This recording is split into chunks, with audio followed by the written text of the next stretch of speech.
Cordial saludo, estimados estudiantes y colegas. Vamos a revisar un poco el tema de lo que debemos saber actualmente para hacer psicología clínica en Colombia y los requisitos que también debemos cumplir hoy en día por ley, de acuerdo pues a todas las normas que han venido saliendo últimamente. Voy entonces a compartir mi pantalla para que podamos hablar entonces de estos temas.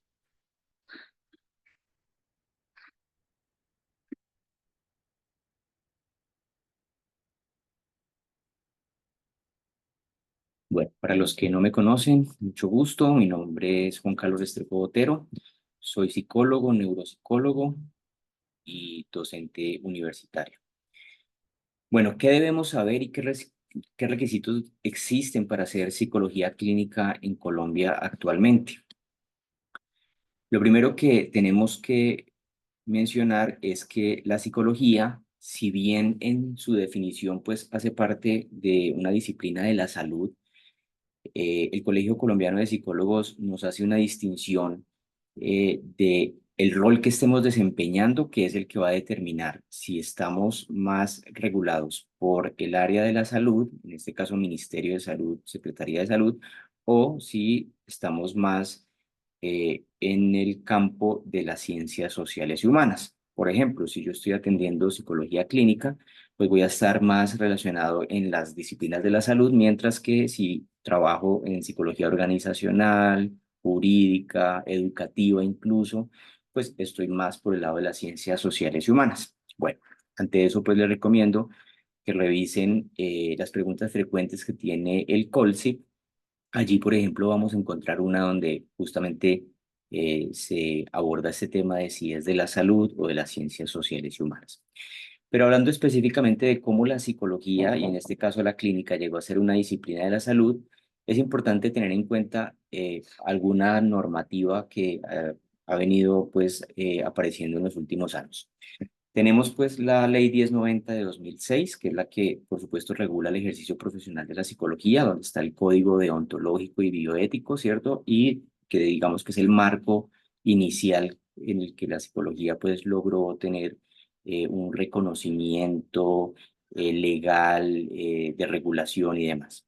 Tenemos la Ley de Salud Mental de 2013, la Ley del Talento Humano en Salud, que es importante que la conozcamos, las exigencias de protocolos de atención en crisis dentro de IPS, exigencia de protocolos de atención de intentos suicidas, en fin. Es decir, que cada vez se viene exigiendo más que haya una rigurosidad en la atención clínica. Bueno, en el Drive del chat de actualizaciones en psicología y neuropsicología que ustedes tienen, los que están en mi grupo de WhatsApp, hay una carpeta en la que habla pues de la normatividad específicamente, donde van a encontrar todas estas leyes, acuerdos, resoluciones, leyes, doctrinas del COLSIP, ¿cierto? Para que las exploren y las revisen pues como con mucho detenimiento. Bueno, ¿qué requisitos hay en este momento para hacer clínica en Colombia? Lo primero es que, por supuesto, antes de cualquier cosa, pues la persona tiene que ser psicóloga o psicólogo egresado de un programa reconocido por el Ministerio de Educación Nacional. Una vez se tiene el diploma, pues hay que sacar la tarjeta profesional que la expide el Colegio Colombiano de Psicólogos, ¿cierto? Ahí está pues el enlace para que lo puedan revisar. Adicionalmente, hay que registrar el título en la llamada seccional de Antioquia. También ahí está el enlace. Y en tercer lugar, tener una habilitación como profesional de salud independiente ante la Secretaría de Salud, que incluye el registro del consultorio. Es decir, la persona no solamente se registra como profesional independiente, sino que debe registrar en esa habilitación el lugar donde va a atender, que también pues, debe tener unos requisitos. Ahora, si atiende virtualmente, que es una de las preguntas frecuentes, también debe habilitarse, pero en este caso como telemedicina. Y pues por supuesto también hay unos requisitos, ¿cierto? Pero todo eso lo tiene que hacer en la Secretaría de Salud, en la seccional, en la gobernación pues, de Antioquia. Bueno, cuando uno se habilita, a uno le van a expedir un documento como este, ¿cierto? Que seguramente ustedes lo han visto cuando uno va a una cita médica, odontológica o cualquier profesional de la salud, porque, como les digo, al hacer clínica, somos profesionales de la salud, entonces vamos a tener la llamada estrellita, ¿cierto? Esta llamada estrellita es la habilitación que nos hacen como profesionales independientes, donde están pues nuestros datos, el código del profesional y todo lo demás. Olvidaba decirles que uno se puede habilitar o como profesional independiente, ¿cierto? Cuando tenemos nuestro propio consultorio, o adscrito a una IPS, ¿cierto? Pero ahí quien se habilita, pues es la IPS, ¿cierto? Porque se habilita como prestador de salud, ¿cierto? Pero ya es la organización como tal. Y yo trabajaría para esa organización, pero también pues tengo que cumplir con los requisitos de ley para poder hacer ese tipo de atenciones. También tengo que estar habilitado, ¿cierto? Bueno. Vamos a encontrar en esa carpeta que les comenté una guía práctica para la habilitación de consultorios psicológicos, ¿cierto? Entonces aquí está toda una guía que pueden consultar ahí en la carpeta del Drive, que está la resolución de 2019 y de 2006 al respecto. Bueno, solo hay dos opciones para el Ministerio de Salud. O somos profesionales de la salud independiente o somos IPS. ¿Cómo así? Que las fundaciones y otras modalidades de prestación de servicios de la salud se tienen que convertir en IPS. A eso es a lo que está llevando toda esta regulación. O somos profesionales independientes o somos IPS. Pero, ¿qué pasa entonces con estas fundaciones, organizaciones, en fin? O se liquidan su cámara de comercio o se vuelven IPS. Ningún profesional de la salud puede tener cámara de comercio si no es IPS. Bueno, ¿qué obligaciones entonces tenemos? ¿Cierto? Que era un poco lo que les decía, les preguntaba qué requisitos o qué debo saber. Lo primero es que cuando yo me habilito como profesional independiente, entonces yo tengo que enviar RIPS cada mes al Ministerio de Salud. Una vez el profesional esté habilitado, mensualmente tiene que enviar RIPS y esos RIPS son como unas especies de reportes que se generan de las atenciones que yo he tenido cada mes para llevar estadísticas, para controles que hace el mismo gobierno acerca de cómo se va haciendo la atención pues, al servicio de salud. En segundo lugar, debo tener facturación electrónica por medio de software, pero es un software especializado, que son también habilitados por el ministerio, por la secretaría, para poder prestar este servicio. No es sí, son software, mejor dicho, que prestan este servicio. Y lo tercero, llevar historias clínicas electrónicas. No es la historia clínica de papel y lápiz, ni la que yo hago en Word, en el computador o en PDF. No, tiene que ser software, como les decía, aprobados por el Ministerio de Salud y por lo tanto esas empresas también se tienen que habilitar su software para esto. Uno entonces paga unas anualidades por el servicio de utilización, pero también de almacenamiento de las historias clínicas, ¿cierto? Eso es lo que le cobran a uno en este sentido. Olvidaba decirles, voy a devolver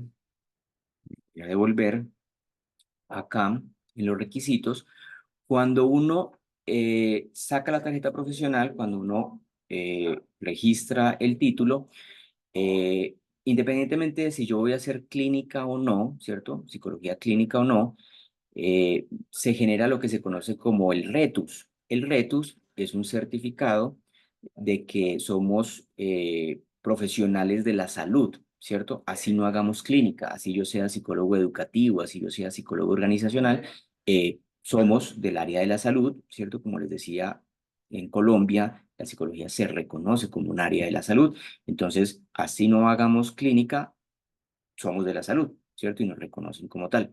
Pero para hacer psicología clínica, ahí sí tenemos que habilitarnos como profesionales de salud independientes o trabajando en una IPS, pues con todos los requisitos que ello tiene. Bueno, aquí les muestro un ejemplo de facturación electrónica, una empresa, Sigo, pareciera que estuviera haciendo yo publicidad y me pagaran comisión por eso, pero no, bueno, esta es una de las, solo para mostrar ejemplos, ¿cierto? Sigo es una de las empresas con las que se hace facturación electrónica, pero hay muchísimas más. Y aquí un ejemplo de historia clínica electrónica, ¿cierto? Un ejemplo no es de ninguno de mis pacientes, es una que encontré por internet de un ejemplo pues de una historia clínica electrónica donde están todos los datos de antecedentes, de diagnósticos, de etcétera, que por ley, porque la ley incluso dice que debe tener la historia clínica electrónica. Aquí ustedes van a encontrar enlaces para entender mejor qué es eso de la facturación electrónica, cuándo la debemos hacer, cuándo no, etcétera. Aquí les dejo también unos enlaces sobre la historia clínica electrónica, ¿cierto? Incluso hay un artículo por acá, creo que es este primero, de la Universidad del Externado, de toda la historia, el recorrido que se ha hecho sobre la historia clínica en general. Muy bien. Por último, vamos a hablar acerca de este asunto y es que muchos de pronto en este momento estamos en esa transición entre que se expide la ley y se empieza a implementar, aplicar y sancionar cuando no se cumple. Pues hay muchos profesionales que dicen, no, yo no lo voy a hacer, yo voy a seguir atendiendo a mis pacientes y yo no voy a hacer nada de esto, porque es que de hecho esto implica costos, ¿cierto? Si yo voy a registrar el diploma, si me voy a habilitar, si voy a tener facturación electrónica, si voy a contratar una empresa o una plataforma para llevar historia clínica electrónica, pues todo eso tiene costos, ¿verdad? Entonces, por supuesto que eso hace que mucha gente se resista. El hecho de tener que enviar los RIPs, esos reportes mensuales, pues hace que también la gente se resista. En fin, claro, por supuesto que este tipo de cosas suceden. Entonces hay gente que dice, ¿y qué pasa si yo no lo hago? ¿Qué pasa si yo sigo atendiendo a mis pacientes y yo no hago nada de esto? Bueno, ¿cuál es una de las respuestas que les podría dar? Quizás lo hagan, ¿cierto? Pero existe un riesgo. Están desprotegidos. ¿A qué me refiero? Supongamos que ustedes están atendiendo a un paciente, vamos a hablar de un niño, sus papás se están separando, hay violencia intrafamiliar o algún asunto por el que lo requieran en la fiscalía, en un proceso penal. Entonces a ustedes les van a decir, bueno, pásame la historia clínica electrónica, ¿cierto? Porque ustedes saben que nosotros estamos obligados a guardar el secreto profesional y estamos obligados a guardar lo que se habla en consulta, excepto incluso cuando eh, los tres causales, ¿cierto? Cuando la persona está en riesgo, cuando otra persona está en riesgo o cuando también las entidades gubernamentales no lo piden. Aunque ahí también hay unas preguntas de cuándo lo podemos o no hacer y cómo lo debemos hacer, que los invito también a que miren las preguntas frecuentes que tiene el COLSIP, el Colegio Colombiano de Psicólogos, frente a eso. Entonces, nos van a pedir historia clínica electrónica. Ah, no tiene historia clínica electrónica, ¿cierto? Entonces, ahí vamos a tener problemas. Ah, no está habilitado. ¿Por qué no está habilitado y está prestando servicios de salud, ¿cierto? O pensemos otro caso. La persona hace un intento de suicidio o se suicida, peor aún. Entonces, muestre su historia clínica electrónica, muestre su habilitación. Entonces, un poco como que con todo eso lo que les estoy diciendo es que estamos en riesgo, ¿cierto? Porque estamos por fuera de la ley. Entonces, a nosotros nos pueden demandar por no hacerlo. Y las demandas actualmente se tramitan de diversas maneras. Hay unas demandas que son disciplinarias por faltar al código de la ley 1090, ¿cierto? Donde los tribunales deontológicos pues tienen su incidencia, ¿cómo llamarlo? Su fuero. Y eso tiene unas consecuencias, por ejemplo, una suspensión temporal del ejercicio profesional. O tenemos también un proceso penal como el que los ejemplos que les estaba yo poniendo hace un momento. Entonces, incluso puede llegar a dar cárcel, ¿cierto? O civil, una demanda civil, donde la atiende fiscalía y eso pues nos puede acarrear multas. ¿Cierto? Bueno, entonces, fíjense como en todo el tipo de problemáticas a las que podemos caer. Aquí discúlpenme que estoy viendo un error ortográfico, suspensiones con S, y aquí quedó con C, discúlpenme ahí ese error. Bueno, ¿qué pasa si no cumplimos con los cuatro? Arreglémoslo de una vez para que nos quede bien. Permítame un segundito acá, qué pena.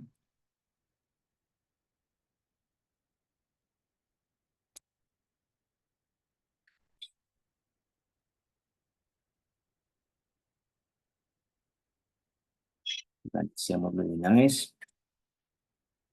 Suspensión.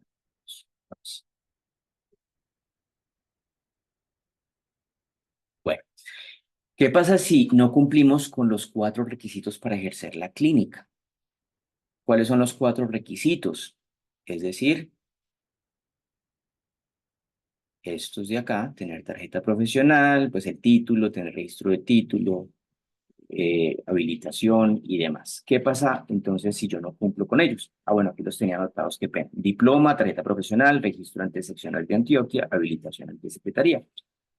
Estamos ejerciendo ilegalmente porque eso es un asunto legal, o sea que ya es un asunto donde ni siquiera el Colegio Colombiano de Psicólogos tiene su nivel de alcance en pues obviamente sí, ¿cierto? En la medida en que si tenemos tarjeta profesional, pues ellos pueden llevar a cabo procesos, pero como estos son asuntos ya incluso de ley, ya es cuestión de fiscalía, ¿cierto? Las 3 primeras las debe tener todo psicólogo, diploma, tarjeta profesional y registro ante la seccional de Antioquia, haga o no haga clínica, ¿cierto? Debe cumplir con ello.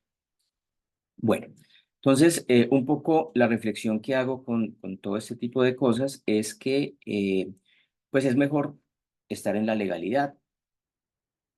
Algunos dirán, como les decía, no, esto me implica gastos, costos, un poco de asuntos, regularme, etcétera. Sí, por supuesto, me sale muy caro, sí, pero no le sale más caro si se mete uno en un problema legal, una multa, ¿cierto? Entonces, es un poco como la pregunta que hay que hacerse.